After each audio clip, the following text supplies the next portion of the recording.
اعوذ باللہ من الشیطان الرجیم بسم اللہ الرحمن الرحیم ولو جعلناه ملکا لجعلناه رجلا وللبسنا علیہم ما یلبسون ولقد استهزئ برسل من قبلک فحاق بالذین سخروا منهم ما كانوا به یستہزئون۔ سبحان اللہ۔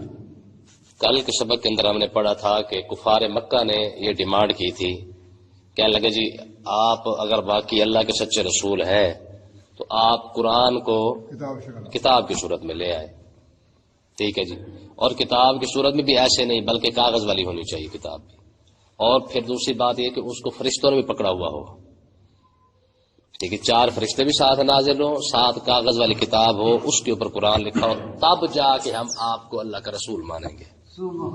تو یہ بے وقوفیاں وہ شروع سے کرتے آ رہے تھے، ایسے خام خواہ کے ڈیمانڈیں کرتے تھے، جس نے ماننا ہوتا ہے اس نے مان ہی جانا ہے، جس نے نہیں ماننا اس نے نہیں ماننا ہے، ٹھیک ہے۔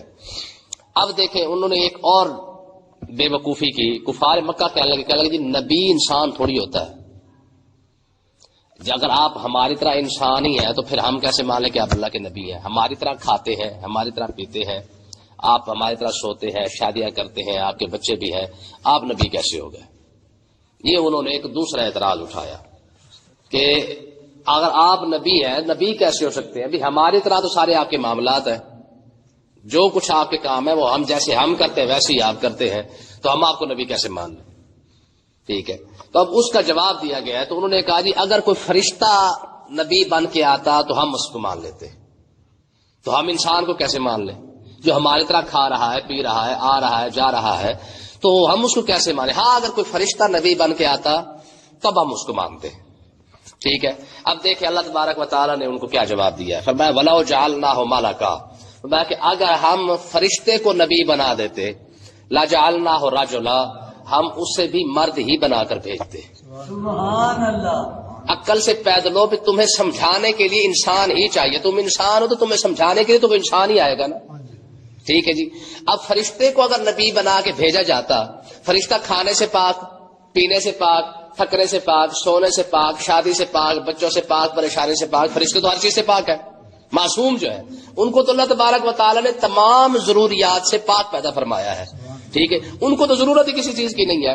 اگر ہم فرشتے کو بھی اگر ایک منٹ کے لیے بھیج بھی دیتے بھی یہ تمہارا نبی ہے، اول تو تم فرشتے کو دیکھ نہیں سکتے، ٹھیک ہے جی، تمہارے اندر اتنی طاقت نہیں ہے جو تم فرشتے کو اس کی اصل صورت کے اندر دیکھ سکو، فرشتے کی تو ہیبت ہی بہت زیادہ ہوتی ہے، رو بھی بہت زیادہ ہوتا ہے، ٹھیک ہے۔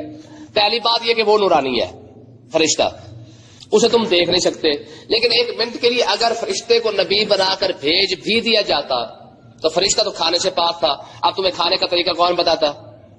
فرشتہ پینے سے پاک، تمہیں پینے کا طریقہ کون بتاتا؟ فرشتے کو تو پانی کی بھی ضرورت نہیں، فرشتے کو تو کھانے کی بھی ضرورت نہیں ہے، پھر تمہیں یہ سارا کچھ کون بتاتا؟ فرشتہ تو شادی بھی نہیں کرتا، فرشتے کو تو بچے بھی نہیں ہوتے ہیں، تو یہ سارا کچھ فرشتہ کہاں ہے؟ اب دیکھیں جی فرشتے کے اندر کیا ہے کہ اللہ تبارک و تعالیٰ نے جس فرشتے کی جو ڈیوٹی لگا دی ہے اس کو جہاں کھڑا کیا وہ وہیں پہ کھڑا ہوا ہے، نہ قیام کا مسئلہ ہے، نہ رکوع کا مسئلہ، نہ سجدے کا مسئلہ ہے، جس کو کھڑا کیا ہے وہ کھڑا ہی ہے، تھکاوٹ شکاوٹ نہ گٹے درد نہ گوڑے درد چکر بھی کوئی نہیں ہے، کھڑا ہوا ہے، ٹھیک ہے جی، تھکاوٹ والا چکر بھی اس کے اندر نہیں ہے۔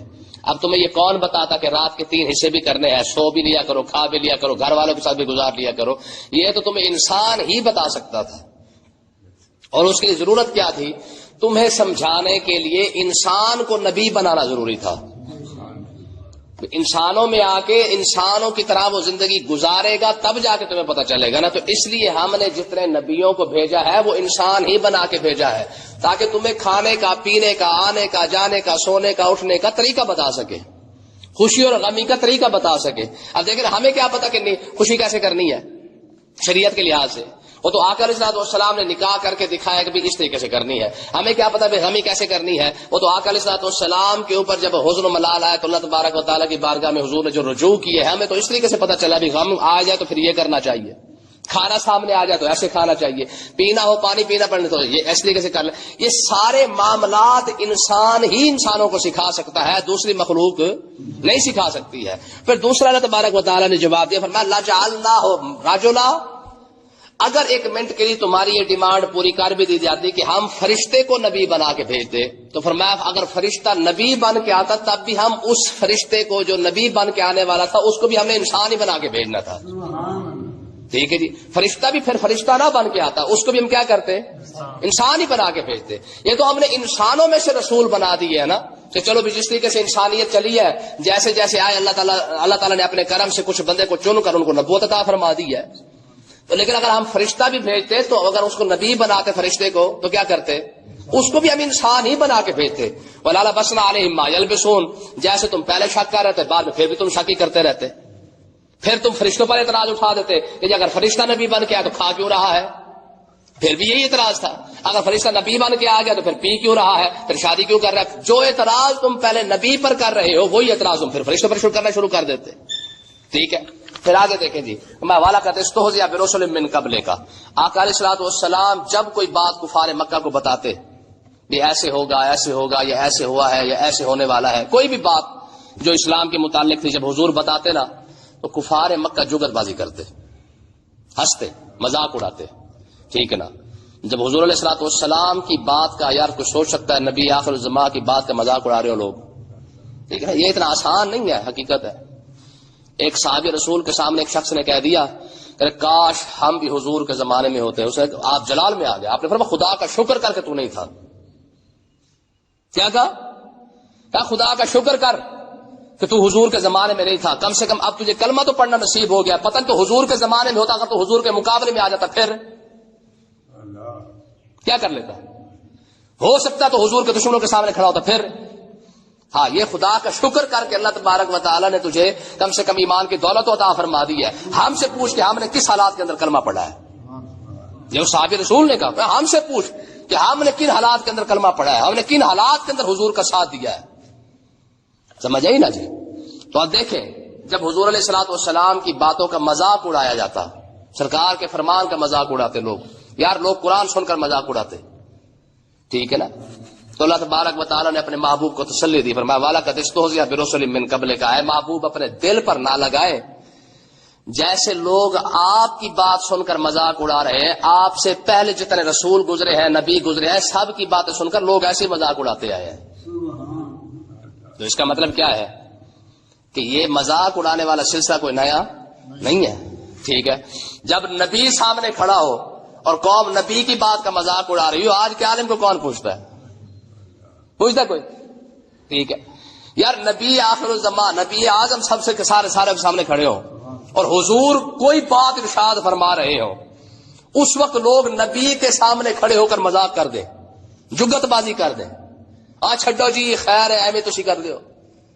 اس وقت لوگ یہی کرتے تھے. یہی رویہ تھا لوگوں کا کہ یہ کوئی نیا رویہ نہیں ہے لوگوں کا مذاق اڑانے کا. ٹھیک ہے. آپ جب بھی تقریر سنتے ہیں آپ دیکھ لیں، محفل ہماری ختم ہوتی ہے، محفل ختم ہونے کے بعد باہر جا کے آدھی تقریر کا لوگ مذاق اڑا رہتے ہیں. لا مولوی صاحب یہ بھی کہتے یہ بھی کہتے یہ بھی کہتے. ٹھیک ہے. تو یہ کوئی نئی بات نہیں ہے. جب نبی تقریر کر رہا ہو اور نبی کے سامنے کھڑے ہو کہ قوم جو ہے جگت بازی کر رہی ہو، تو پھر آج کے دور میں عالم کس کو کون سنتا ہے؟ ٹھیک ہے جی. عالم بھی کون سنتا ہے؟ ٹھیک ہے. اب دیکھیں نا، سیم سیدھی سی بات ہے کہ کربلا کے اندر امام حسین کھڑے ہوئے تھے. جب لوگوں نے امام حسین کو نہیں دیکھا ہے، سامنے کھڑے ہوئے تھے اور کوفی خاموش ہو کے گھر کے اندر بیٹھے رہتا. ہم بڑے پریشان ہوتے تھے کہ یار یہ کیسے ہو سکتا ہے کہ امام حسین کربلا میں کھڑے ہو اور کوفی امام حسین کر رہے ہیں. گل سمجھ آئی کہ نہیں آئی؟ امام حسین کے مقام کی حد ہی کوئی نہیں ہے. جنت کے جوانوں کے سردار ہے. بات سمجھ آئی کہ نہیں ہے؟ جو کوئی سوچ سکتا ہے امام حسین کے مقام کے بارے میں، شان کے بارے میں، آپ کی سوچ ختم ہو جائے گی. لیکن امام حسین کی شان اس سے زیادہ بڑی ہو. مقام انہیں اللہ کے گھر کو آباد کرنے کی خاطر تو ساری زندگی لگا دی ہے. آقا علیہ الصلوۃ والسلام نے کیوں دکھ برداشت کی کہ رب کا گھر آباد ہو جائے؟ اور کیا مقصد تھا حضور کے آنے کا؟ بات سمجھ آئی کہ نہیں آئی ہے؟ میں آپ کو بڑا اوکھا سا مسئلہ بتاؤں اور بڑا لاجواب مسئلہ ہے. ایک ہے دعوت، ٹھیک ہے. ایک ہے انبیاء. انبیاء آ کر صرف اور صرف اللہ کی دعوت دیتے رہے ہیں. ٹھیک ہے. اس کا مطلب یہ ہے کہ نبی سے اللہ کی جو دعوت ہے وہ زیادہ بڑی ہے. نہیں سمجھے دونوں گل؟ ایک ہے رب کا پیغام پہنچانا ہے. 1,24,000 نبی کیوں آئے ہیں؟ رب کا پیغام پہنچانے کے لیے. اور رب کے پیغام پہنچانے کی خاطر سارے شہید ہوئے ہیں. ٹھیک ہے جی. کسی کو سولی لٹکایا جا رہا ہے، کوشش تو کی گئی ہے نا. یہ تو اور بات ہے کہ عیسیٰ علیہ السلام نہیں، لیکن سولی تو لٹکانے کی کوشش کی گئی. انبیاء کو شہید کیا گیا. کیوں؟ کیونکہ انہوں نے رب کی دعوت دی ہے. یار رب کی دعوت نبی سے زیادہ بڑی ہے، کیونکہ نبی نے جو انبیاء کی جو شہادتیں ہوئی ہیں رب کی دعوت پر ہوئی ہیں، رب کا پیغام پہنچاتے گئے، ساتھ ساتھ شہید ہوتے گئے ہیں۔ تب خود سوچے کہ مسجد اقصی کا مقام کتنا بڑا ہوگا جہاں پر 1,24,000 نبی وہاں پہ نماز پڑھ رہے ہیں، ٹھیک ہے، جس کے بارے میں موسیٰ علیہ السلام دعا کرے کہ پروردگار میری موت کا وقت قریب آ جائے تو مجھے مسجد اقصی کے قریب کر دینا، اور میرا نبی تو آیا ان گھروں کو آباد کرنے کے لیے۔ کعبے کے اندر جو بت تھے حضور انہی کی خاطر تو آئے کہ ان کو ختم کر کے اللہ کی عبادت کی جائے۔ کعبہ کیوں خوش ہوا ہے؟ تو اس وجہ سے کہ مطلب ہے کہ یاد رکھیں کیونکہ یہ رب کا گھر جو ہے کہ آج شکر ہے مجھے آباد کرنے والا تو کوئی آ گیا ہے۔ تو بہرحال جب حضور کا مذاق اڑایا گیا وَلَقَدِ اسْتُهْزِئَ بِرُسُلٍ مِّن قَبْلِكَ، فرمایا کہ اللہ تبارک و تعالیٰ نے ارشاد فرمایا محبوب آپ دل پر نہ لیں، انہوں نے آپ کا مذاق نہیں اڑایا ہے، آپ سے پہلے جتنے نبی گزرے سب کا مذاق اڑایا انہوں نے، ٹھیک ہے۔ آج دیکھیں نا یہودیوں کے دل میں رحم کیوں نہیں ہے، اور ان خبیثوں نے تو اپنے نبیوں کے ساتھ وفا نہیں کی ہے، جنہوں نے ایک دن کے اندر 70 نبیوں کو شہید کیا ہو، ان کے لیے فلسطینیوں کو شہید کرنا کون سا بڑا مسئلہ ہے کوئی بڑی بات؟ ان کے لیے کوئی نہیں ہے، ان کی نسل یہ سارا کچھ کرتی آئی ہے، ٹھیک ہے۔ ایک دن کے اندر پھر صفاقی دیکھیں ان کی، بازار کے اندر انہوں نے 70 نبی شہید کیے، پھر اسی بازار کے اندر انہوں نے دکانیں کھولی ہیں، وہاں پہ بیٹھ کے کاروبار کیا، نبیوں کی لاشوں کو نہیں اٹھایا۔ جن کے لیے انبیاء کو شہید کرنا کوئی مسئلہ نہ ہو ان کے لیے فلسطینی بیچارے کی کیا اوقات ہے، ٹھیک ہے، ان کے لیے فلسطین کو مسئلہ ہی کوئی نہیں ہے۔